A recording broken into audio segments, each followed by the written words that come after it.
Ezekiel, welcome once again to my doctor show. Thank you.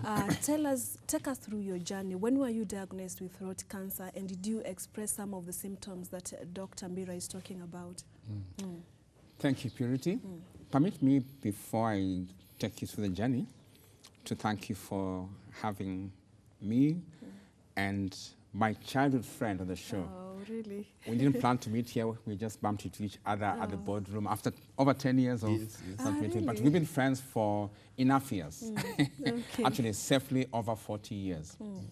Now, listening to Dr. Mbira talking about the changes, the challenges of the breathing challenge, etc., it's as if he was talking about me, because that's exactly what I experienced slightly over 9 years ago. And I kept on, looking for just the normal medical checkup until one time I went to see my family doctor, who happens to be an ENT.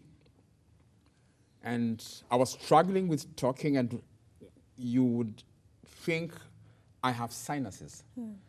And she gave me some medicine to clear and told me this is congested nostril. It will clear within, say, 2 weeks. But after 2 weeks, it got worse. So I kept struggling, and for the next, give or take, about 6 months, the pain, like he described, kept shifting. Sometimes it's the ear, sometimes it's toothache, etc. So I was forced to seek a second opinion. You don't go for a second opinion to the same doctor. Yeah. So that's when I was directed to a different doctor, and they found that there was a tumor described at my nasal strip. The process was taken through. I had to go through the CT scan, after which I was told to prepare for a biopsy, from which they would determine whether it has cancer or not. Long short of the story, this was 9 years ago, or 9.5 years back. After all that process, then the doctor pronounced that long scientific name.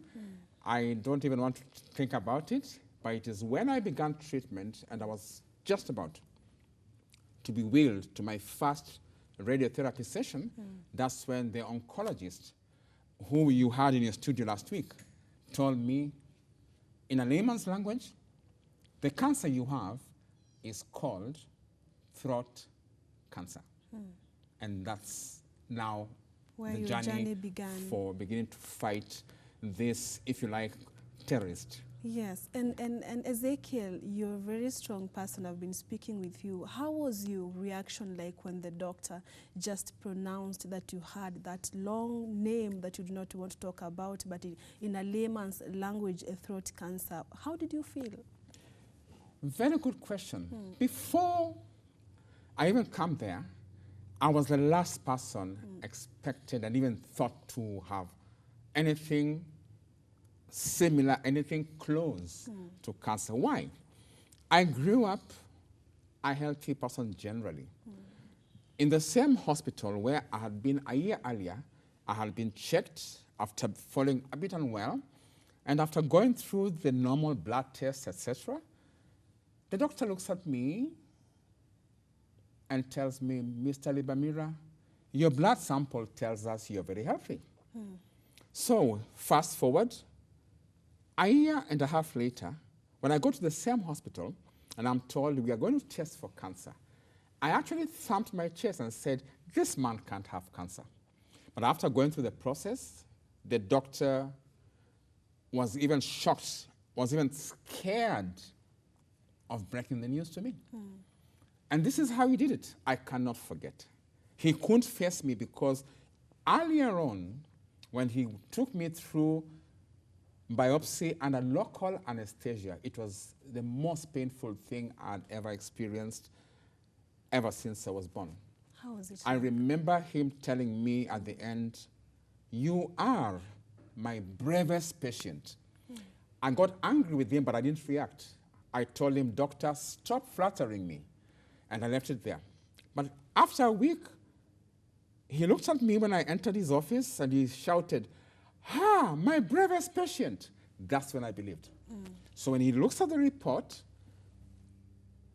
he couldn't face me on the eye. As a trainer, I could read body language. And these were his words. Mr. Libamira, I have some not good news for you, and I have some bad news. You're waiting to be told whether you have cancer or not, and that I think he was struggling. He didn't know how to break. He didn't think I would have cancer. Yeah. The first thing, like most cancer patients think about, is to think about death. I am no exception. I thought about death, but I began fighting it instantly. And I began speaking with due respect to all religions listening. I began talking to God. And I told God, it's not my time. You can't take me now. But the doctor was talking to me, but I am quietly talking to God. And I gave God some reasons, not conditions, reasons as to why I should still be around. That's how I began fighting it. And then from there, you begin to think of how to break the news to family and friends. It was one of the toughest struggles. Yeah, and 9 years ago, the cancer cases were really not really common. So I can imagine the kind of stigma that someone would face then.